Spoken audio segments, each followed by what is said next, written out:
All right, day 2, brought to you by Curious Brainland and the Risco Kid. So what we have here is a whole bunch of bones, as you saw in the first video. They're just raw bones.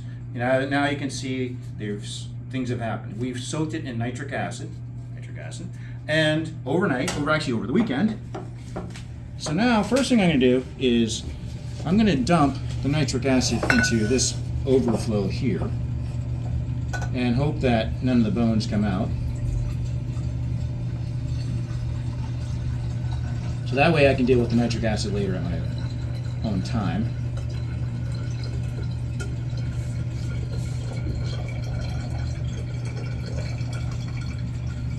Okay. Shift that over here. Now what we got to do is try and get the bones out, and that worked out perfect. So what you see here is these bones. Now I'm going to go ahead and, so I'm soaking it with a sodium baking soda, basically, a strong base.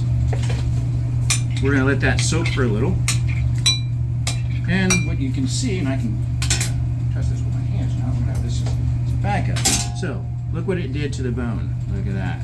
You didn't think you'd do that with bone, but what we've done is we've demineralized it. So all the bones, so basically, here's your standard long bone. This is the chicken bone. Our chicken capsule, here's the bone. We're going to dissect it later. But all of the calcium phosphate that is in the bone, in what's called the osteon, has been leached out. It's pulled out. It's in here. There's calcium phosphate along with the whatever acid that's still there.